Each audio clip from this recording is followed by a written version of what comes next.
2006 नोएडा का posh sector 31, एक साधारण सा घर जिसके भीतर छुपा था भारत का सबसे डरावना रहस्य।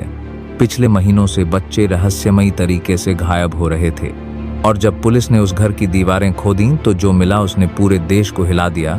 लेकिन जब सच सामने आया तो हर किसी की रूह कांप गई। ये है निठारी कांड, भारत का सबसे डरावना सीरियल किलिंग केस।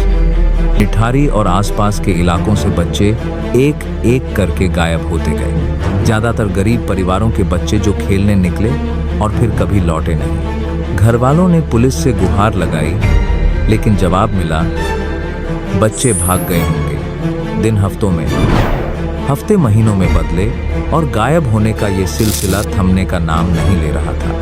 दिसंबर 2006 पुलिस को एक छोटा सा सुराग मिला और नजर गई सेक्टर 31 के D5 बंगले पर। जांच शुरू हुई। घर के पीछे की नाली में खुदाई हुई और जो निकला उसने सबको हिला दिया। पुलिस को मिले मानव अवशेष 1, 2 नहीं बल्कि दर्जनों। अब तस्वीर साफ थी, ये मामला सिर्फ गुमशुदगी का नहीं था, ये था भारत का सबसे बड़ा serial killing case. Surendra Kohli ये मर्डर करने के बाद रेप करेगा। अच्छा, मतलब डेड बॉडी के साथ रेप करेगा। पंडेर जो है लड़कियां बुलाता था और लड़कियों के साथ रात गुजारता था, और ये पायल भी वो इसीलिए बुलाता था। पानी की टंकी के पास से 19 बच्चों और महिलाओं के कंकाल मिले। कई स्थानीय निवासियों ने पुलिस को कई बार सूचना दी थी कि उनके बच्चे पिछले 2 वर्षों से रहस्यमयी तरीके से गायब हो रहे हैं, लेकिन पुलिस ने समय पर कार्रवाई नहीं की थी। आखिरकार कुछ लोगों और सामाजिक संगठन के सहारे टंकी के पास तलाशी ली गई, जहां से पहला शव मिला। मैंने उसी टाइम तुरंत काट करके और इसका मैंने बाजू और ये सीने का एक पीस भी खाया था। शक की सुई सीधे 2 लोगों पर गई। एक, घर का मालिक मोनिंदर सिंह पंधेर। 2, और उसका घरेलू नौकर सुरेंद्र कोहली। CBI और पुलिस की जांच ने बताया कि मासूमों को इसी घर में लाया जाता था और फिर वो कभी जिंदा बाहर नहीं लौटते। जब बरी कर रहा था हाईकोर्ट तब बोला था कि CBI ने इन्वेस्टिगेशन के जो बेसिक रूल्स थे उसका बेशर्मी से उल्लंघन किया। ये पहला स्टेटमेंट है। सेकंड स्टेटमेंट था कोहली के लिए था, एक गरीब नौकर को राक्षस बनाकर फंसाने की साजिश रची। ये हाईकोर्ट का स्टेटमेंट इसलिए मैंने जिक्र किया। देश भर में गुस्सा फैल गया।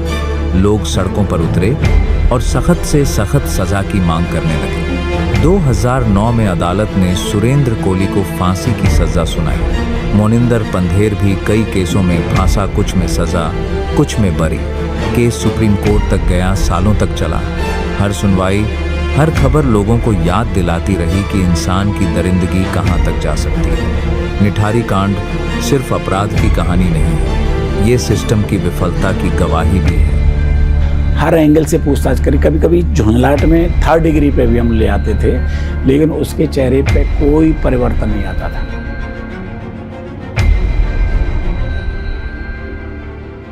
गायब हुए बच्चों के माता, पिता और निठारी के लोग आज भी न्याय और सच जानने के लिए जद्दोजहद करते हैं। इस कांड ने पुलिस, प्रशासन और जांच पड़ताल की खामियों को उजागर किया और आज भी यह सवाल बना हुआ है कि असली अपराधी कौन था।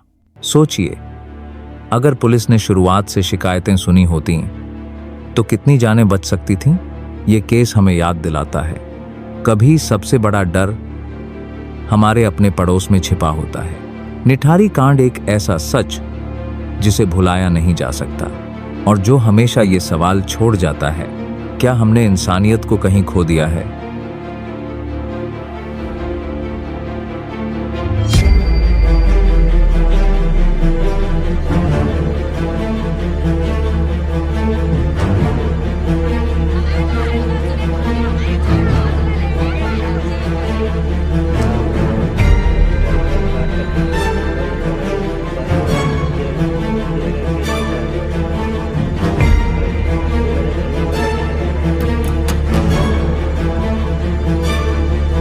अगर वीडियो पसंद आया तो चैनल सब्सक्राइब और लाइक जरूर करें।